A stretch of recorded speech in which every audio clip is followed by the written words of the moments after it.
One of the biggest mistakes I've seen in marketing over the last 16 years, especially in real estate, is that people are not using properly call to actions, especially in their social media posts. They'll have a great post, but a very weak or no call to action at all. And that call to action doesn't capture that lead into their CRM.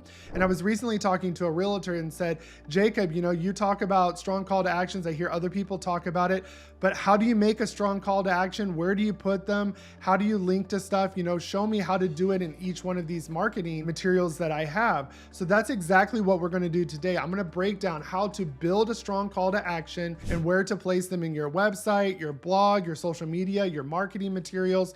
So that way you can generate more leads, get more clients, close more deals, and grow your real estate business. So if you want to learn more about this topic, keep watching. Hey everybody, it's me, Jacob Shireman, your real estate marketing expert. I have over 16 years of marketing experience specializing in web design and SEO, and I take that experience to help you grow your real estate business. So if you want to see more content like this, subscribe to my channel, give this video a like, hit that notification bell so you're notified every time I release new content. And if you'd like to get all of my training, resources, courses, and coaching for free at no extra cost or split to you, take a look at partnering with me at eXp Realty inside the Agent Wolfpack. And there's a link below where you can book a one-on-one call with me to find out more and see what your business looks like here. So let's dive into today's topic. All right, so today we're talking about all things call to actions, whether this is on your website, your blog, your social media, marketing flyers, your for sale sign.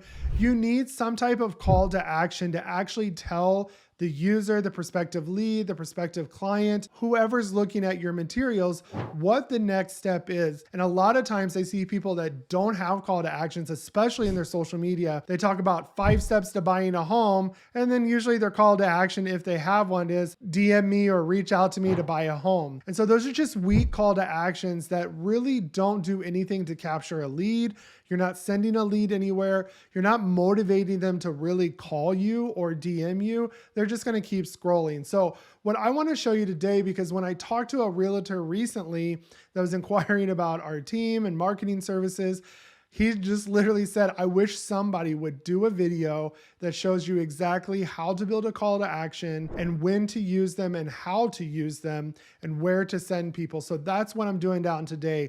I want to break down what is a strong call to action, and then what are some specific examples on how to use them so you guys can walk away today and go edit all of your social media posts, your website, your landing pages, all of those things with strong call to action. So that's what we're going to cover today. So watch this video to the end because you don't want to miss any of these, because this will not only help you with lead generation, it's really going to boost your overall business. And the reason why, and I've said it and I'll say it again, nobody really has a lead generation problem. They have a lead capturing problem or a lead nurturing. So we're going to focus on that lead capture so you can nurture those leads and turn them into clients and clients into closed deals. So let's get started. All right, so I want to talk about 5 principles or 5 things you need in your call to action to have an effective, strong call to action. Now, when we talk about these different things, we're talking about a call to action section. So it could be on your flyers with a QR code, it could be on your website with a button, it could be a link in your social media post. Whatever it is, we're talking about kind of the call to action section. Usually you have a heading, a subheading with some text, and a button or a QR code, whatever it is. You want to incorporate all of these things in that section. So the first thing you need is to be clear and concise with that call to action. You want to clearly communicate what you want your audience to do. And I always say the good kind of tip or way to write this is if you were explaining it to a small child or a teenager, because then you've got to really be specific for them to understand. And it's not because they're not intelligent to understand, it's that there's a lot of distractions and you just want to be very clear, keep their attention so they'll follow through with that. So, maybe you want them to schedule a home tour of your listing. Say, schedule a home tour now. Next thing that you want to do is create a sense of urgency. You want to encourage immediate action like limited time offer, act now before this home is gone, limited homes available. Maybe you're doing new construction, they have a great incentive and there's only a few lots left. You want to say limited lots available, act now, reserve yours today, schedule a showing today. encourage those kind of sense of urgency so they'll want to kind of move forward. And then use action verbs. You want to start your call to action with strong action verbs to prompt engagement. So now we're clear and concise. We've got a sense of urgency. Now we're telling them to act now, or discover, explore, get started, or download my buyer's guide now. And you want to encourage that because they naturally will take action. The next is you want to offer value. Clearly state the benefit that the user will receive. This is a great portion for that subheading to let them know. Maybe you want them to, download your buyer's guide. Well, tell them why they should download this buyer's guide. I'm going to guide you step by step on the process of buying a home and make the process easy, answer your questions so you are ready to put an offer on a home or to start searching. Whatever the value is that you're offering, make sure you say that so that they'll want to take action, and it'll help create a sense of urgency more. And the last thing is you want them to be mobile friendly. So remember, a lot of these people are going to probably scan that QR code, or they're going to click that link on their social media, and they're going to be on a mobile device. Almost 80% of interactions happen on mobile on the internet. So make sure that whatever the form they're filling out or however they're registering is compatible with mobile devices, especially tablets as well, and that it is easy to fill out and use. That way you don't discourage them and they just click away to another website. All right, let's talk about some examples of call to actions for social media. Maybe whether you're on Facebook, Twitter, Instagram, whatever it is, whatever your post is about, you need to have a call to action. So if you're talking about check out this home in Houston area for $300,000, I would put a call to action is see more homes available in Houston for under $300,000. And then you could link them to a page on your IDX website with a saved search result that shows them, that search result that's updated in real time, because it's just a search result with parameters. So anytime they go to that link, it's going to show the new listed, or update that, that listing, whether the home got sold or it's a new listing. So you can show them up-to-date homes for under that price range. Maybe you want to check out just listed homes. That could be your call to action. Check out up and coming open houses. Maybe you had a post about an open house. See other open houses in the Houston area. So there's so many things that you can redirect them to. And if you redirect them to your IDX website, it's going to try to capture the lead anyways if they look at too many properties. Or you could redirect them to a landing page, capture their information, and then redirect them to that search result. So there's so many different ways you can do that. Just make sure in your social media that you are linking them to something, whether you're putting the link in your bio or you're linking them to a landing page. Send them somewhere that's going to capture that lead, because if not, that social media like or whatever is just an interaction. Now, some other things that you could do is utilize ManyChat, especially with Zapier. You can say, hey, maybe you're talking about your buyer's guide, and if they want your buyer's guide, put download in the comments below, and you can have ManyChat watch the comments, and when they put download and it sees that word, it will automatically DM them the link. And you can have it ask them questions like, what is your name? What's your email address? I want to send you the email of the link as well. So there's so many different things you can utilize ManyChat. So if you want people commenting, have ManyChat look for keywords for that. Maybe it's, are you interested in buying a home? Comment buy below or sell or whatever it is. You can have ManyChat pick that up. So whatever you do is when you're posting to social media, make sure that there's a purpose, there's true intent, and you know exactly what you want the user to do, and tell them and link them somewhere to capture their lead. All right, let's talk about blog call to actions. This is probably one of the easiest ones to do, and you could put call to actions throughout your blog. As they're reading through the content. You'll see this a lot on blog websites. There's always some advertisement or something, but you can put call to actions in to say, hey, are you thinking about relocating to Houston? Are you thinking about moving or selling your home? Whatever the blog article is about, you could put a call to action, and then when they click that button, it redirects them to the appropriate, landing page or search results or booking form or consultation, whatever it is.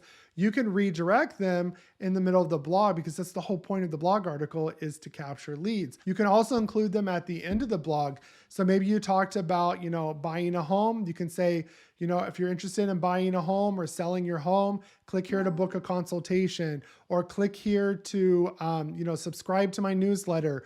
Whatever it is, you can do several call to actions throughout there. So redirecting to list of homes, again, homes under a certain price, get a home valuation, subscribe to my newsletter, schedule a consultation, and then write content like I told you in the last section about how to create strong call to actions. You can do the same thing throughout your blog. And now when you're putting articles, they're built to capture leads. All right, so now let's talk about some website call to actions. And if you want to see those, definitely go check out, and I'll put the link below to my real estate website and funnel system, because that is definitely designed for call to actions. And the whole point is you want to design your call to actions on a website to meet your buyer, seller, or whoever your audience is. You want to meet them where they're at in the real estate journey. So that is packed full of examples, especially on the funnels. There's 5 different ways to capture those leads and 5 different kind of call to actions. So some things that you can do, like if you're on the homepage of your website, you could talk about find your dream home today, start browsing, start searching. You could do subscribe for exclusive property alerts and market updates, so they can register on your website to, get that, or fill out a newsletter or something that you can inform them, because they're going to have to give up their name, their email address, or their phone number. You can even do pop-ups throughout your website about, maybe they're on the buyer's funnel, and you can have a pop-up that says download my free buyer's guide. You could have that happen in the blog articles as well. Register for my newsletter, my weekly newsletter, subscribe now with, a form that allows them to put their first name and email address. You can even have little chats pop up below that says, hey, do you need help with anything? My name's Jacob. How can I help you with your real estate needs? And, and try to prompt them that way. And then you can say, hey, what's your name? What's your email address? What's a good contact phone number? And try to capture the lead that way. And a lot of times you can use AI for that. And I'll do some later videos on that. But you can have AI capture that information in the beginning, and using Zapier, you can have that go straight to your CRM. You can, have your buyer's guide downloads. On your buyer funnel, you could do something like, are you pre-approved? Fill out this form to, find out if you're pre-approved today, and then you could forward that to your lender. And then obviously Zapier would have that go straight to your CRM. There's so many types of funnels. Do you know what your home is worth? So there's a call to action there for your seller's funnel. So there's so many different things you can do. It just has to do with what you're showing on your website, and then getting them to some type of form to capture the lead, and then having that go straight to your CRM, getting them on a smart campaign or a drip campaign to nurture those leads, or pick up the phone and call them. So many different examples there. That website is a great resource. And if you need a website like that, reach out to me. We have a DIY version that you can do yourself and just follow my step-by-step videos. And also we have one where we can set it up for you and do a custom design. And I just gave you an example of a call to action in your videos. So go click that link below if you want to view that demo and schedule a consultation to see what that looks like. All right, so one of the last things we're going to talk about is landing page call to action examples. And these are a little more simple, because a landing page, if you've watched any of my other videos, you know that a landing page has one call to action, has one purpose, has one conversion goal. And the perfect examples of those are like, download my buyer's guide, my seller's guide, my first time home buyer's guide, my real estate investment guide. You're going to have them get access to something by giving up their information. And that is the only call to action. That is the only conversion goal. So again, you're usually going to have a lead capture form. I have some other videos on how to create a lead capture form to automatically go into your CRM. So go check those out. But you can do something like, get personalized property recommendations, and they can fill out that form. Join our VIP list for early off-market properties. Maybe you deal a lot with real estate investors. You could say, hey, we'll subscribe to this newsletter to get off-market properties as soon as they come out, and have them subscribe to that. And now you've captured a lead. You can do, check out this limited time offer on this property, or check out this property coming soon. Be notified when the property goes live. Check out this list of homes under 300,000. Check out the latest open houses in the area. You know, there's so many different things you can do. Price points, just listed, all of those things that you can capture the lead on your landing page, especially if you're using something like kvCORE. They're built in for you. You just have to tell them where to redirect them. And I even have a whole video on that. So landing pages will have one strong call to action, usually best for your lead magnets or a list of homes. So they'll get access now, and now you can use that sense of urgency, those action verbs, get access now to the just listed homes before they're gone, you know, that just hit the market. So have fun with it. Use ChatGPT to help you write call to actions. It will write perfect ones for you. Just make sure in every marketing material you have that you're promoting yourself or your services, that you have some kind of call to action. And, you know, make users give up their information, capture those leads so you can nurture them and turn them into clients, and clients into closed deals. All right, guys. So I hope you found that information helpful and you can find something to take away and help you in your business capture more leads and grow your real estate business. So if you have any questions about what I went over, you can drop those down in the comments below. The links below, if you want to see what your website should look like, or you want to get a website like that, whether you build it yourself or have us build it, that link is below as well. Definitely also be checking out my Google business course that just launched. We got some great pricing going for that to help you, again, increase lead generation, boost your local SEO as well. And if you want to get free access to all those things I just mentioned, you can partner with me at eXp Realty inside the Agent Wolfpack. And there's a link below to book a one-on-one call with me just to see what it looks like for your business here. It's not a pushy call. I'm just going to show you what the possibilities are here by partnering with us at eXp Realty. And again, if you want to keep seeing content like this, subscribe to my channel, give this video a like, hit that notification bell, and I'll see you guys in the next video.